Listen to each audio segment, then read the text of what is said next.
मैं आपको बताऊं, मुझे याद है जब चाणक्य सीरियल चालू हुआ था, जब मैं तब भी स्वामी जी की तरह से ही खड़ाऊं पहनता था। पूछ लेना, स्वामी जी से भी दुगुना भारी खड़ाऊं पहन के चलता था मैं, कई साल तक पहने मैंने। मेरे अंगूठा यहाँ पूरा ऐसा होता था जैसे वो झोटा जो होता है ना, हरियाणा वाले को तो झोटा बोलते हैं, जबकि जो बैल का कंधा नहीं होता, कांध जैसे होता ना, एकदम एकदम टक टक बजता है, ऐसे होते थे सारा पैर, इतने मोटी मोटी खड़ाऊं पहन के घूमते थे। तो उस तरह से घूमता था। चंडीगढ़ गया मैं, मुझे याद है, और अच्छा खासा था, हट्टा कट्टा था, और चोटी अभी थोड़े से बाल झड़ गए और मोटी चोटी थी। तो मेरे को 2-4 बहनों ने पकड़ लिया, मतलब कि कॉलेज के लड़कियों ने पकड़ के मुझको घेर लिया, सच्ची घटना है। घेर के कह रहे, अच्छा ये नया फैशन आया है क्या? मैंने कहा हाँ ये नया फैशन है। बड़ा वो चाणक्य सीरियल से ना हुआ ना ऐसा? मैंने कहा चाणक्य सीरियल से सीखा मैंने ऐसा रहना। तो उनको ये तो पता नहीं चला कि कोई ब्रह्मचारी ब्रह्मचारिणियां होती हैं, ऐसा रहते हैं कुछ बड़ा। क्योंकि समाज में जाओगे, अभी तो भगवान की कृपा है। मैं एक बात और बता देना चाहता हूं, जब मैं श्रद्धेय स्वामी जी के विदेशों के कार्यक्रम की व्यवस्था के लिए, श्रद्धेय स्वामी जी से पहले मैं विदेशों में गया। मैं पहले यूके आदि देशों में गया, फिर उधर अमेरिका में, कनाडा में, अफ्रीकन कंट्रीज में। हमने ये महसूस किया वहां पर, वहां जो रहने वाले जो भारतीय जो एनआरआईज लोग हैं, ज्यादातर साधु महात्मा उन्हीं के थ्रू जाते हैं। उनके कार्यक्रमों में दूसरे लोग भी आते हैं तो ज्यादातर एनआरआई के थ्रू ही जाते हैं। वहां एक मानसिकता थी कि भारतवर्ष से जितने भी साधु महात्मा आते हैं वह मांगने के लिए आते हैं। तो एक दृष्टि से देखें तो ठीक है भाई, तुम्हारे पास साधन है, तुमसे मांग करके देश की सेवा में लगाएंगे, ये तो पॉजिटिव पक्ष है। पर उनके मन में यह भाव ज्यादा नहीं था, ऐसे भाव वाले कम लोग थे। ज्यादा लोग वाले ऐसी मानसिकता वाले लोग देखे मैंने कि ये मांगने के लिए ही आते हैं। पर ये अच्छी मानसिकता नहीं थी, और इसी कारण से सन्यासियों के प्रति बहुत आदर का जो भाव होना चाहिए, बहुत सारे लोग बहुत आदर सत्कार करते थे, पर एक आम जनता में, आम जनमानस में वह स्थिति थोड़ी कम थी। और भारतवर्ष में भी आप कल्पना करिए, हम योग की बात करते हैं, हम आयुर्वेद की बात करते हैं, बहुत सारी चीजें करते हैं कि 10 साल 15 साल पहले क्या स्थिति थी, हम उन सब की आकलन करें। उसके साथ में एक बात और बताना चाहता हूं कि आप सन्यासियों की आकलन करो। 15 साल पहले, 20 साल पहले भारतवर्ष के अंदर सन्यासियों को लेकर के जो एक अवधारणा बननी शुरू हो गई थी, वह बहुत सकारात्मक अवधारणा नहीं थी। वो किस तरह की नकारात्मक अवधारणाएं थी, उसमें बहुत सारे कारण रहे, क्योंकि भगवे वस्त्रों ने बहुत सारे कई तरह के अनर्थ भी किए इस देश में। पर जो अच्छे संत थे, अच्छे साधु थे, जो तपस्वी लोग थे, उनके प्रति भी कहीं ना कहीं एक शंका का भाव था। उस भाव को श्रद्धेय स्वामी जी ने अपने तप से तोड़ा, उस भाव को खत्म किया। आज स्वामी जी को देख करके लोगों को पता होता कि सन्यासी मतलब क्या, कितना बड़ा आदर्श। हम लोगों को, जैसे मैंने बताया, मैं देखता हूं आज आप लोग यहां पर हो पतंजलि योगपीठ में, ये बहनें बैठी हैं, भाई लोग हो आप लोग सारे, पूरे देश के अंदर उनको यह पता चला कि वैदिक परंपरा क्या होती है, ब्रह्मचारी क्या होते हैं, सन्यासी क्या होते हैं, आध्यात्मिकता क्या होती है। तो तुमने तो बिना कुछ करे भी दुनिया को भारतीय संस्कृति की झलक दिखा दी। क्या यह कम बड़ी बात है? यह बहुत बड़ी बात है। आज देश के विदेश के करोड़ों करोड़ों लोगों को, जिनको यह नहीं पता था, जैसे मैंने अपना उदाहरण दिया, उनको लगता अब तो चाणक्य सीरियल भी खत्म हो गया, तो उनको क्या दिखाई दे कि हम क्या बताएं कि हम कौन हैं, ये भी बताने की जरूरत नहीं है। उनको पता चला कि जो भारतीय संस्कृति में, क्योंकि संस्कृति का कोई एक रूपता नहीं है ना संस्कृति के स्वरूप में। कोई सफेद पहन रहा है, कोई लाल पहन रहा है, कोई पीला पहन रहा है, कोई हरा पहन रहा है, कोई काला पहन रहा है, कोई गंजा है, कोई जटाधारी है। तो एक अस्त व्यस्त स्वरूप हो गया। उसको जो वैदिक परंपरा के अनुसार, आश्रम मर्यादा के अनुसार, वर्ण व्यवस्था के अनुसार उसको एक स्वरूप में लाने का कार्य, यह छोटा कार्य नहीं है। तो हम प्रवृत्त होने मात्र से, बिना कुछ किए, तो आपका जीवन भी समाज को एक संदेश दे रहा है। तो उस संदेश को परिणाम तक पहुंचाने का जिम्मेदारी भी यह हमारी जिम्मेदारी है, यह आपकी जिम्मेदारी है। घर में थे, कमा लेते थे सुख से दुख से। अच्छा ये बताओ, जैसे मैंने एक दो उदाहरण दिए वो तो थोड़े बहुत ही बात है, नहीं तो आप भी अपने जीवन को जी सकते हो ना भाई। ब्याह भी हो ही जाएगा, जीवन निर्वहन के साधन भी मिलेंगे। एक कोई 1,00,000 5 लाख कमाएगा महीने में, कोई 5-10 हजार कमा लेगा। पर जीवन तो जब सारी धरती के जीवन का निर्वहन हो रहा है, ऐसा तो नहीं कि आपके जीवन निर्वहन के साधन दुनिया में नहीं थे। पर हमारा लक्ष्य उस जीवन निर्वहन से कहीं बहुत आगे है। तो हमको क्या करना है? जब हम जंगल में जाते हैं ना, प्राचीन काल में जैसे राजा लोग शिकार करने के लिए जाते थे, हालांकि प्राणियों की हिंसा तो पाप है, अब तो प्रतिबंधित है, पर तब कहते थे कि जंगल में जाओ, शिकार करना है। सियार मारना चाहते हो? बोले हैं, बोले शेर का सामान लेकर जाना। समझो इसको, जंगल में जाते हैं तो सियार का सामना भी करना हो तो शेर का सामान लेकर के जाना। तुम इस दुनिया के जंगल में यदि तुमको पार पाना है तो ऐसे कवच धारण करके रहना कि कोई तुमको हिला ना सके। ढुलमुल कुछ नहीं होने वाला, और जितना हम ढुलमुल होंगे समाज को लाभ नहीं मिलेगा, वो तो बाद में, पर हम उस लाभ से वंचित रह जाएंगे जिस लाभ के लिए हमने सोचा था कि हम उस लाभ को पा करके रहेंगे। इसलिए हमको दृढ़ होना है, मजबूत होना है, कोई हिला ना सके। तो प्राचीन काल में ऋषि लोग इसलिए ग्रस्त बनते थे क्योंकि उस समय पर यदि वो ब्रह्मचारी बनते, हो सकता है कि सृष्टि की व्यवस्था ही खत्म हो जाती। तो सब तपस्वी थे, सब साधक थे, सबके अंदर वैराग्य था, तो परंपरा का निर्वहन कौन करता? उनको जीवन से संदेश देने के लिए वो गृहस्थ में बंद करके रहते थे, पर दिखाने के लिए वो इतना तप करते थे कि दुनिया देखें, कणों को चून करके खा करके भी जिंदगी का निर्वहन करते थे। यह बड़ी बात थी, इसको हमको समझना है। और आज बाबाजी बन करके भी हम साधनों के लिए सोचते रहते हैं, यह बड़ी खतरनाक बात है, ये बहुत खतरनाक है। हमको नहीं चाहिए। हमको क्यों चाहिए? हमको क्या करना है? समाज में रहते तन तो ढकना जरूरी है, बहुत जरूरी है, परंतु दूसरी चीज मैंने देखी इसके बाद में, आज बताओ वो कितने साधन हैं जो आपके मार्ग के लिए आपको सहयोग करते हों। प्रातः काल से लेकर के रात्रि पर्यंत आप मुझको यह बताइए कि आपके सामने वो कितने साधन हैं जो साधन आपको सहयोग करते हैं आपके मार्ग के लिए। आप अखबार पढ़ोगे, उस अखबार में कोई आपके सहयोगी साधन मिलता है आपको? आप टीवी देखोगे, वहां कोई सहयोगी साधन मिलता है? आप कहीं मार्ग चलोगे, कोई मिलेगा, मां बेटी बहन भाई बाबा दादा नाना पोता बच्चा जो भी मिलेगा, क्या आपका सहयोगी साधन है? बहुत मुश्किल है कोई आपको कहे बेटा बहुत अच्छा कर रहे तुम आगे बढ़। लोग कहेंगे क्या पागलपंथी छाया है तेरे को, फालतू में बोले पढ़ा है, यहां बोले गंजा गुंजा हो लिया, बोले कपड़ा है, बोले चल घर जा। ये 10 मिलेंगे क्या? तुम कहां आज के समय में, आज की दुनिया में? अरे आज की दुनिया में तुम्हारी मानसिकता को बदलने के लिए हम हैं, इसलिए तुम्हारी मानसिकता से हम नहीं बदलेंगे। हमारे अंदर यह भाव होना चाहिए। जब तक यह भाव नहीं होगा, सीधी सी बात है, ये बिल्कुल सामान्य सी बात है, सब समझ लो, जितने भी बहनें भाई सब बैठे हो ना, दादा से लेकर के पोता तक सब समझो। हां, समझने की बात इतनी है, एक आदमी को किसी ने शिक्षा दे दी, शिक्षा यह दी, बेचारा गरीब था, उसने कहा भाई मुझको ये बता, पैसा कमाने का रास्ता बता मुझको। बोले पैसा कमाने का बिल्कुल सरल मार्ग है, बहुत सिंपल है, उससे सरल कोई रास्ता नहीं है। उसने कहा फिर क्या है वो मार्ग? बोला भाई देख, पैसा पैसे को खींचता है, समझ में आई? उसने उसको गुरु मंत्र ले दिया, तुम भी समझ लो, पैसा कमाने का रास्ता बता रहा हूं, बहुत बढ़िया।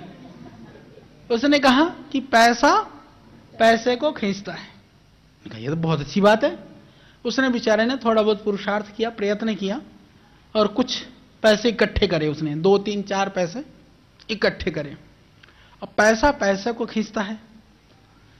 अब उसने सोचा अब पैसा का कहीं तो चाहिए जहां से खींच के लाएगा वो। तो तुमने देखा होगा मंदिरों के किनारे पर, गंगा जी पर, कहीं इधर उधर चिल्लर जो है, बड़े पहले तांबे के सिक्के, फिर इसके सिक्के, अभी सिक्कों का प्रचलन थोड़ा कम हो गया, तो बहुत सारे सिक्कों का ढेर लगा करके बैठे रहते हैं वहां। वो भाई जी पहुंच गए, अपने 3 4 सिक्के उस ढेर में डाल दिया और खड़े हो गए। खड़े हो गए, आधा घंटा हो गया, 1 घंटा हो गया, 2 घंटा हो गया। अच्छा, संयोग से जिस भाई ने उसको सलाह दी थी कि पैसा पैसे को खींचता है, वो भी उधर ही पहुंच गया। उसने पहुंचा, बोले भैया यहाँ क्यों खड़ा है? बोले तूने तो मेरे को शिक्षा दी थी। बोले क्या? बोले पैसा पैसे को खींचता है। तो फिर बोले क्या हुआ? बोला वो मैंने पैसे डाले थे, वो पैसा तो आया नहीं खींच करके। बोले मेरे भाई, मैंने यही तो कहा था कि पैसा पैसे को खींचता है, मैंने ये थोड़ी कहा था कि किधर वाला किधर खींचता है। बात यह है कि जिधर ज्यादा है उधर खींचता है। तो बोला जो ढेर था उसमें मिल गया तेरा, उस ढेर वाले पैसे ने तेरे पैसे को खींच लिया, तो जिधर ज्यादा होगा उधर ही जाएगा वो। तो भाई तुमको यदि दुनिया में जीना है तो दुनिया वालों से तुम्हारी सोच जो है प्रबल और ऊंची होगी ना, तभी तक जी पाओगे, नहीं तो चले जाओगे ढेर में। वो पैसा पैसे को खींचता है, दुनिया दुनिया को खींचती है। या तो दुनिया को अपनी तरफ खींचो, नहीं तो दुनिया में जाकर मिल जाओ। बीच का कोई रास्ता नहीं है, एकदम बिल्कुल भी नहीं है। आप कभी भी किसी भी भ्रम में नहीं रहना। संसार में जीने का 3 उपाय मैं हमेशा कहता हूं। एक तो अपने जैसा बना लो, या तो जो तुम्हारी इर्द गिर्द है वैसा हो जाओ, और नहीं तो द्वंद्व में ही पड़े रहो, कभी इधर कभी उधर। इसके अलावा तीसरा कोई रास्ता नहीं है इस दुनिया में, कितना भी सोचो। तो हम सौभाग्यशाली हैं, उस भीड़ में से निकल करके हम आ गए ना, हमको भीड़ में नहीं जाना है। इसके ऊपर हमारे अंदर दृढ़ता आनी चाहिए। तो कमजोरी एक क्षण में गायब, विकार एक क्षण में भाग जाएंगे। क्योंकि जो अपने मन का दास है ना, वह दुनिया का दास है। दासत्व स्वयं से प्रारंभ होता है। यदि मैं मन का दास नहीं हूं, मुझे किसी की दासत्व स्वीकार करने की आवश्यकता नहीं है। और यदि मैं मन का दास हूं, मैं बहुत सारे देखता हूं, सब लोग नहीं, बहुत अच्छे हैं, कुछ आलस्य की, प्रमाद की चरम में जीते हैं। कितना भी उनको धक्का दे दो, कितना भी उनको ताकत लगाओ, वहां से हिलते ही नहीं है। तो फिर जब हम अपने दास स्वयं नहीं हैं, हम मन के दास हैं, तो फिर हमको दूसरे के बंधन में ना फंसे, ये कैसे हो सकता है? तो हमको सजग होना है, सावधान होना है, जागरूक रहना है। तो इसीलिए जो यह प्राणायाम की जो विधि है, प्राणायाम की जो क्रिया है, इसको समझिए कि यह ही एक ऐसा उपाय है जिसके द्वारा, क्योंकि बार बार मैं इस बात को कहना चाहता हूं कि आप इसको ध्यान रखिए, प्राणायाम के द्वारा ही हम मानसिकी विकारों से, देह की जो अशुद्धि के जितने भी कारण हैं, उनसे मुक्त हो सकते हैं। तो सबसे सरल उपाय प्राणायाम है। इसीलिए नित्य प्रति आप प्राणायाम करिए। प्राणायाम को आप समझो, उसके दोनों पक्ष हैं, यम नियम आसन प्राणायाम, प्रत्याहार धारणा ध्यान समाधि। प्रत्याहार धारणा ध्यान समाधि जो 4 अंग हैं, ये अंतरंग योग के अंग हैं। यम नियम आसन ये बहिरंग योग हैं। जो प्राणायाम है वो दोनों का सेतु का काम करेगा। वो दोनों तरफ काम करता है। प्राणायाम से शरीर को भी ठीक रख सकते हैं, हम देह को भी शुद्ध कर सकते हैं, तो हम मन को भी शुद्ध कर सकते हैं। तो शारीरिक सौष्ठव से लेकर के, शारीरिक निरोगता से लेकर के, आध्यात्मिक उन्नति से लेकर के मोक्ष तक का मार्ग तय करना है तो मात्र और मात्र प्राणायाम से ही संभव है। कई बार होता है ना कि हम विविध तरह की उपासना करें, साधना करें, न जाने, बाकी उसके सहयोगी साधन है। बाकी सहयोगी साधन तो हमको अपनाना पड़ेगा ना। हमारे आहार ठीक हो, दिनचर्या ठीक हो, बाकी चीजों को करें, पर करते करते भी एक हमारा मुख्य साधन होता है, बाकी गौण साधन होते हैं। तो मुख्य साधन हमारा प्राणायाम है, आप इसको अच्छी तरह से समझो, ये बहुत जरूरी है। तो ऋषि दयानंद ने भी इसीलिए जो है उसको काफी जोर दिया था, परंतु उसको एक पूरे विज्ञान के रूप में, एक साइंस के रूप में दुनिया के अंदर स्थापित करने का कार्य श्रद्धेय स्वामी जी ने किया।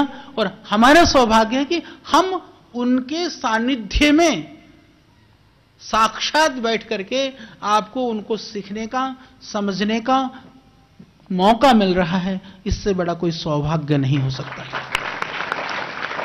जब महापुरुष हमारे सामने होते हैं, हमको कभी कभी मूल्यांकन और आकलन करने में, कहते हैं ना मन में पड़ा पर्दा तो बाहर की चीज भी तो वैसे ही दिखाई देगा। तो कभी कभी हमारा जो आकलन और मूल्यांकन होता है, मैं कई बार कहता हूं, मैं उससे आगे की बात कहता हूं।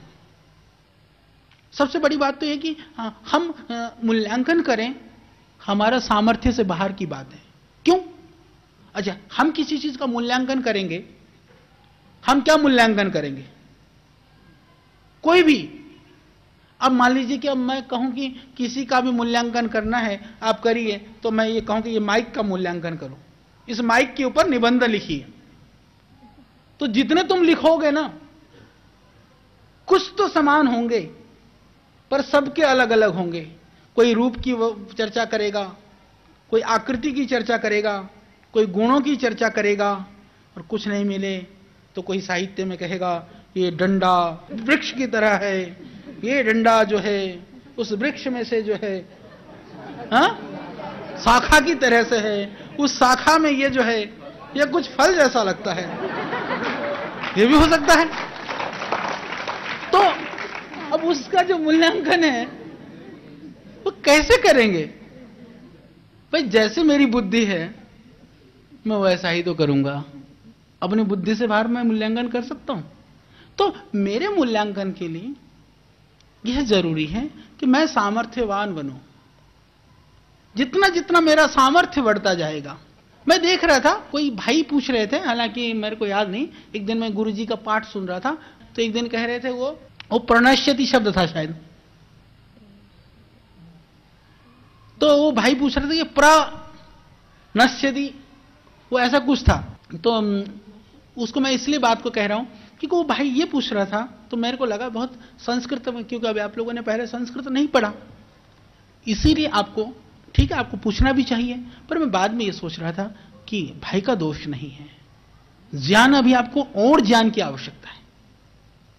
तो इसी तरह से सब कुछ के लिए जितनी चीजों का आकलन है, जितने भी जो विद्याएं हैं इस दुनिया के अंदर, जब संसार में रोजी रोटी कमाने के लिए आदमी 20-22 साल 25 साल पढ़ाई करके भी मुश्किल से जीवन निर्वाहन के साधन को पैदा करता है, और हम चाहते हैं कि हम सारी संसार को जो है पथ प्रदर्शन करें और मोक्ष में भी पहुंचें, तो समझ लो ना कि उसके लिए कितना परिश्रम करना पड़ेगा।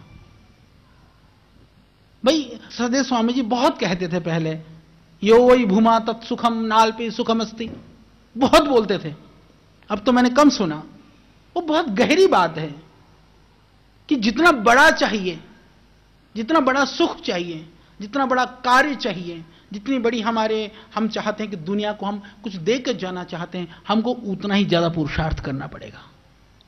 जितना तपोगे, जितना पुरुषार्थ करोगे, जितना आप विद्या के लिए परिश्रम करोगे, जितना अपने आप को, क्योंकि ये जो आध्यात्म मार्ग है ना, यह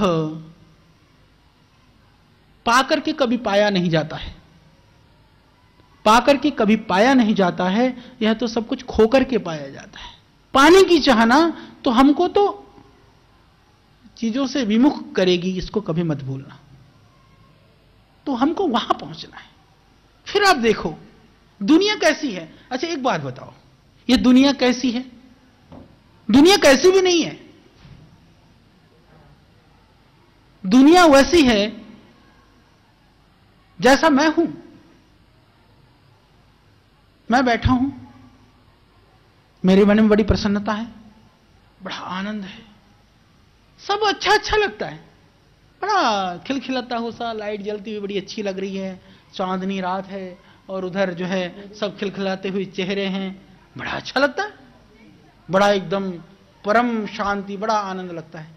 और जब मन दुखी हो, ऐसा लगता है लाइट भी जो है ना आंखों को चुंधा रही है, ये लोग बैठे हैं बस ठीक नहीं है, अरे तू कुछ मत बोल, मेरा अभी जी नहीं कर रहा, मेरा सुनने का मन नहीं है। क्यों? अच्छा और बता देना, बड़ा सुनने का मन कर रहा है। अरे मन भी वही है, आदमी भी वही है, थोड़ी थोड़ी देर में वो घटी तोला घटी मासा क्यों हो रहा है? क्यों? क्योंकि हमारी स्थिति पर वो निर्भर हो रहा है, उस पर नहीं है जो सुना रहा है। प्रकृति की जो स्थितियां उस पर नहीं है। तो इसीलिए यह आध्यात्म हमको खो करके पाने वाली चीज है। जितनी जितनी चीजों को हम त्यागते जाएंगे उतना मिलेगा। पर यह बहुत कठिन रास्ता भी है। मैं स्वयं महसूस करता हूं, अभी महसूस करता हूं, इतनी जिंदगी जी ली।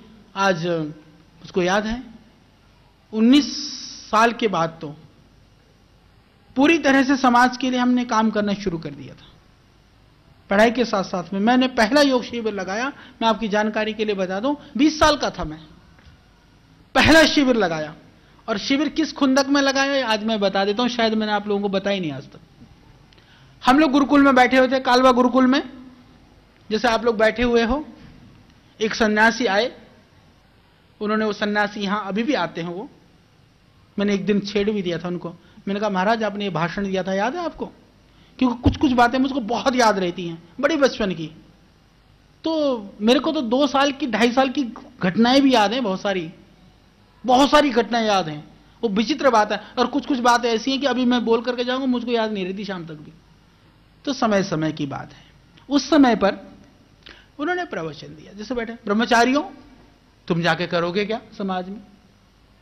सही बात थी, करेंगे क्या भाई? तुम्हारे लिए तो काम है, पतंजलि योगपीठ में इतना सारा काम है, सारे को काम पे लगा सकता हूं मैं, और कहीं कुछ हो ना हो अपनी संस्था तो चलाएंगे कम से कम। वहां तो कुछ था नहीं। बोले भाई तुम करोगे क्या? हमने कहा मैं सुनता रहा। तुम जाकर के या तो पुरोहिताई का काम करोगे, मतलब हवन कराने का, हवन का एक काम तो वही है। दूसरा बोले जाकर के तुम करोगे तो ज्यादा से ज्यादा भाषण भूषण दोगे, कहीं कथा प्रवचन करोगे। मैं कहा ये भी ठीक है। फिर बोले और क्या करोगे? सब चुप। अच्छा मेरे को बहुत बुरा लगा, मुझे इतना बुरा लगा पता नहीं क्यों। हालांकि हमको नहीं कहा था उन्होंने, पर उसमें मैं भी था, इसलिए मेरे को बुरा लगा। मैंने कहा हम इतने ही हैं बस भाई। या तो बोले पढ़ाओगे जाकर के, एक बोले या तो पढ़ाओगे जाकर गुरुकुलों में, अष्टदही पढ़ाओगे, क्योंकि अष्टदही पढ़ रहे थे। ये 3 बातें कही उन्होंने। फिर हमने सोचा कि हम सिर्फ अष्टदही पढ़ाने के लिए पढ़ रहे हैं? हमारी साधना, हमारी तपस्या, सर्दी में भूखा प्यासा रहना, ठिठुरते रहना, ऐसे नंग धड़ंग घूमते रहना, मगर इसीलिए है बस। बहुत लगा। फिर हमने सोचा कि हम कुछ ऐसा, मैं ऐसा कुछ करूंगा। मुझको बहुत ज्यादा कोई चीजें आती नहीं थी तब। मुझे याद है मैं आख्यातिक पढ़ रहा था, थोड़ी थोड़ी कुछ काशिका भी मैं पढ़ रहा था उस समय पर। छोड़ करके वहां से निकला।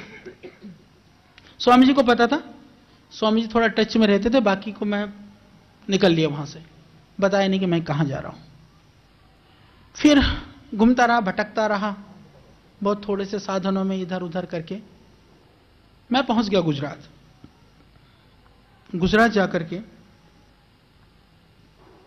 हमने वैसे ही कहा, बोले ब्रह्मचारी आए हैं, वहां भी जाकर के आर्य समाज में हवन हुवन भी कराया, वहां रहा। फिर हमने कहा हम योग शिविर लगाएंगे। बोले ठीक है। अच्छा थोड़ा थोड़ा तो मैं 1-2 स्वामी जी थे ऋषिकेश में, उनका देखा था। स्वामी जी वाला एक शिविर शुरू नहीं हुआ था। एक बात और बता दूं तो तुम हंसोगे, स्वामी जी मेरे को मारेंगे। योग सिखाने का काम पहले मैंने शुरू किया, तो जो है उसके बाद में जो है मैंने कहा मैं योग सिखाऊंगा। वो अखबार की कटिंग भी है अभी, वो मैंने संभाल के रख रखा है, तब वो मेरी वो पूंजी है। तो मैंने वहां पर दूसरे दिन लीफलेट छपा दी इतने बड़े बड़े गुजराती में कि यहाँ सवारे 6 बजे थी, 7 बजे सुधी, और ये वो गुजराती में वो कर करके कर दिया। 25-30 लोग आने शुरू हो गए वहां सुबह सुबह। हमने अपने शुरू कर दिया। आसन उसन तो आते थे गुरुकुल में। अच्छा हम लोगों को क्योंकि आदत तो ही है, सुबह उठते ही ठंड हो कुछ हो, अथ शीर्षासनम, यहीं से शुरू होता है। ठंड में कांप रहे और सब फिर सर नीचे टांग ऊपर, ठीक है, वो तो सीख ही रखा था। अच्छा, वो करते करते वो आसन के नाम बोल करके करते हैं, फिर शीर्षासन के बाद या तो फिर ताड़ासनम, नहीं तो फिर शवासनम, तो चलते रहते थे। तो 50-60 आसन थे। एक दो योग की किताब पढ़ ली, कुछ सूक्ष्म व्यायाम, हाथ पैर हिलाने आ गया, थोड़ी बहुत चीजें और आ गई। तो मैंने कहा शिविर लगाता हूं, लगा ली। अच्छा, भगवान की दया से शिविर लगा लिया, शिविर ठीक ठाक हुआ, क्योंकि जितनी संख्या आती थी थोड़ी भीड़ बढ़ गई। बढ़ने का मतलब ठीक ठाक हुआ मामला। तो शिविर खत्म हो गया, 7 दिन का था। अच्छा, बड़ी दक्षिणा भी मिल गई। फिर हवन किया हमने, बाद में लोग बड़े वहां आने लगे। फिर हमने थोड़ी बहुत आयुर्वेद का भी पता था, कुछ दवाई भी दे दी। उसके बाद में फिर ऑफर आया कि बोले आप एक शिविर और लगाओ। फिर हमने उससे थोड़ा दूर पे जाकर के, रहने की व्यवस्था वहीं हो गई थी, वहां शिविर लगाया। वो होने के बाद में फिर 1.5-2 महीना रहा मैं। रहने के बाद में मेरे पास कई अखबार की कटिंग, कई लिफलेट लेकर के फिर मैं आया गुरुकुल। मैंने कहा ब्रह्मचारी सिर्फ हवन नहीं कराएगा, ब्रह्मचारी ये भी करेगा। तो ये इतनी मेरे अंदर एक वो थी उस समय पर, और अनायास, वो कहानी बहुत लंबी है, शॉर्ट में मैंने आपको समझा दिया। तो हम सब कुछ कर सकते हैं, परंतु हमको अपने अंदर उस चीज के लिए दृढ़ता होनी चाहिए। तो हम वही सिखा सकते हैं जो हमारे पास होगा। इसीलिए कई बार आपको लगता है कि ये सारी चीजें हमको पढ़ने की क्या जरूरत है, हम तो आए थे, ठीक है, देश का काम करेंगे, थोड़ा संस्कृति के लिए काम करेंगे। अरे भाई, हमारे अंदर जितनी योग्यता और पात्रता आएगी, मेरे पास जितना खजाना होगा मैं उतना ही तो बांटूंगा ना। जब होगा ही नहीं, मैं ही कंगाल होऊंगा, तो मैं दूंगा क्या दूसरों को? इसीलिए जानना जरूरी है। जब प्रारंभ में ये ब्रह्मचारियों की ये एक सिस्टम का एक अवधारणा बनी थी, उस समय पर भी थोड़ी सी हमसे गलती हुई। मैंने श्रद्धेय स्वामी जी को कहा था, सिर्फ राष्ट्रवाद की अवधारणा से ब्रह्मचारी रहने की क्या जरूरत है? ब्याह करके राष्ट्रवाद के लिए जियो ना। ब्रह्मचारी की अवधारणा से आध्यात्म के बिना ब्रह्मचर्य प्रतिष्ठित नहीं हो सकता। जब तक आध्यात्म ना हो तब तक राष्ट्रवाद भी प्रखरता से उसको हम स्थापित नहीं कर सकते। इसलिए आध्यात्मिकता चाहिए, उसके लिए शास्त्र अध्ययन भी आवश्यक है। जो भी, अभी आप लोग थोड़ा बहुत नीति शास्त्र भी शायद पढ़ ही रहे होगे, बाकी दर्शन पढ़ रहे हो। जब आप विषमता में हो, परेशानी में हो, कष्ट में हो, आप किसी मंत्र को गुनगुनाओगे, किसी श्लोक को गुनगुनाओगे, आपको पता नहीं आपको कितनी ताकत मिलेगी वहां से। इतनी ताकत मिलेगी, वो विषम परिस्थितियां भी आपको बहुत बौना सा लगने लगेगा और आप अपने आप को बड़ा आगे दिखाई देंगे, महसूस करोगे आगे। तो इसीलिए जरूरी है। तो इन सारी चीजों के लिए, नहीं तो फिर क्या होगा? हमारे मन से हम जब उदास होंगे, हम परेशान होंगे, तो हमको ऐसा लगने लगेगा कि सारी चीजें हमारे ऊपर हावी हो रही हैं। मैं कैसे कर पाऊंगा, कैसे होगा? नहीं, यह एक क्षण के लिए भी पराजित का भाव, पराजय का भाव एक क्षण के लिए भी हमारे मन में ना